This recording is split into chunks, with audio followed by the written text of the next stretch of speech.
Bonjour François. Bonjour. Alors votre dernier livre, Les génies des mers, chez Flammarion, livre formidable. On apprend un nombre de choses incroyables. J'ai eu du mal à trouver des questions à vous poser tellement il y avait de choses. Alors il y a des oiseaux qui volent d'une manière incroyable. On pense souvent aux poissons volants. Là, c'est pas des oiseaux. Les exocètes. On parlera d'oiseaux après. Est-ce que vous pouvez nous raconter comment ils volent ces exocètes? Oui, les exocètes, donc c'est ce qu'on appelle les poissons volants. Alors ils passent pas toute leur vie dans l'air, hein, ils vont voler surtout pour s'échapper en fait, pour fuir les prédateurs.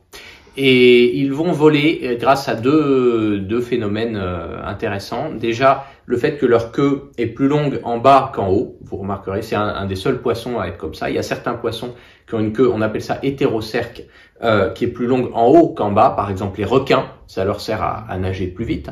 Mais les exocètes, c'est l'inverse. La queue est plus longue sur le lobe du bas que sur le lobe du haut. Et pourquoi? Simplement pour pagayer, ce qui leur donne de la vitesse.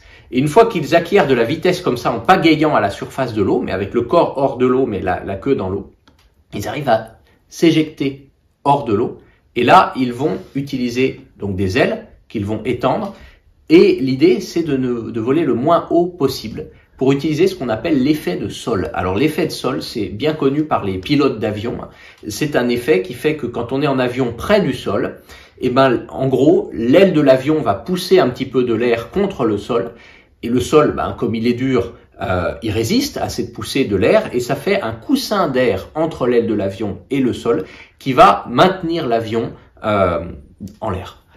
L'exocète, il fait la même chose. C'est pour ça qu'il vole en rase-motte. S'il s'élevait, ce serait beaucoup plus compliqué pour lui pour voler. Mais en étant en rase-motte comme ça, simplement avec sa vitesse qu'il a grâce au battement de sa queue et à l'effet de sol, il arrive à voler sur d'assez grandes distances. On peut le voir quand on prend le bateau en Méditerranée, souvent entre la Côte d'Azur et la Corse, on peut en observer et ça vole sur des longues distances. Et il est rapide?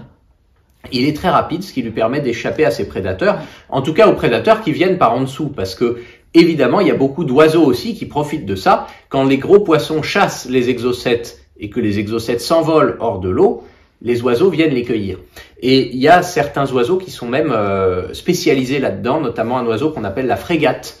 C'est cet oiseau qu'on voit dès qu'on va dans les mers tropicales, par exemple aux Caraïbes, au Brésil, en Polynésie, etc. Cet oiseau qui a des grandes ailes noires, un petit peu anguleuses, qui est très grand.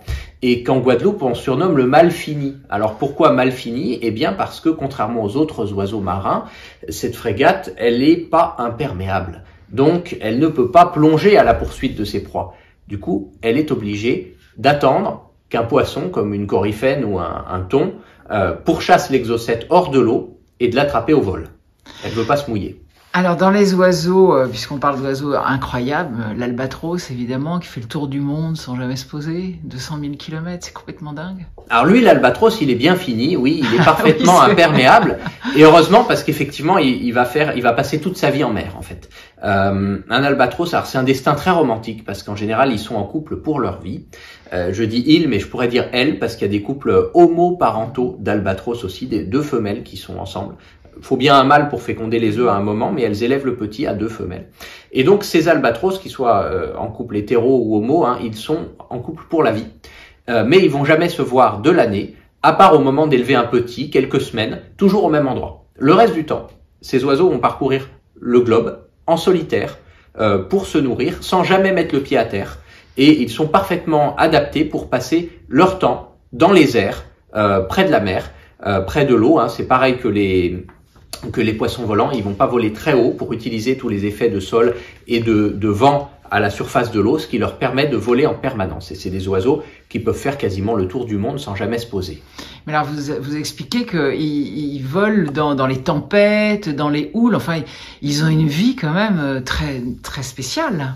Oui, mais plus il y a de tempêtes et de houles, plus ça les arrange. Parce que ces oiseaux, il faut voir qu'ils ne volent pas comme un pigeon ou une perdrix en battant des ailes. Les albatros ne battent quasiment jamais des ailes. Ils ont même... Parce qu'elles sont trop grandes. Elles sont immenses, oui. Ça peut faire 3 mètres d'envergure. Par rapport à leur corps, elles sont beaucoup trop grandes. Le poète disait, ces ailes de géant l'empêchent de marcher, mais ces ailes de géant l'empêchent aussi de battre des ailes. Et donc, ce que l'albatros va faire, c'est qu'il va planer, en fait. C'est un planeur. Et un planeur, comme ça n'a pas de moteur, ça doit utiliser une autre source d'énergie. Et en l'occurrence, l'albatros, les pilotes de vol à voile, ils vont utiliser les différences de vitesse du vent qu'il peut y avoir par rapport au relief et à la météo. Donc, au-dessus d'une montagne, il n'y a pas le même vent qu'en dessous. Donc, ils utilisent comme ça la différence pour monter, descendre, etc. L'albatros, il n'a pas de montagne, il va utiliser les vagues. Et donc, plus il y a des vagues, plus il y a des différences de vitesse de l'air qui vont lui permettre d'avancer efficacement. Et c'est comme ça que l'albatros va pouvoir voler sans battre des ailes. Et il a un bec incroyable, hein, qui désalinise l'eau, qui peut sentir de la nourriture à 20 km de distance. Il a un bec extraordinaire, plus que ça. Oui, il peut sentir derrière la ligne d'horizon. Donc en fait, c'est un oiseau qui va vraiment utiliser beaucoup son odorat.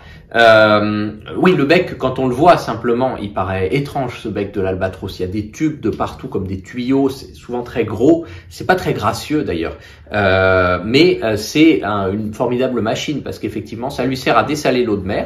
L'albatros, il est en mer toute l'année, il va pas aller au robinet. Donc, il va boire de l'eau de mer et en éternuant, entre guillemets, en faisant passer l'eau dans son nez, il va la dessaler. Le système est tellement compliqué que c'est utilisé par les créationnistes comme argument de dire, regardez, il y a que Dieu qui peut faire un truc pareil. Bon, en fait, c'est des millions d'années d'évolution, oui, hein. Mais voilà, c'est dire si c'est compliqué. Alors, dans les choses incroyables, on pourra terminer avec les calmars géants. Pardon, pas géants, volants, excusez-moi.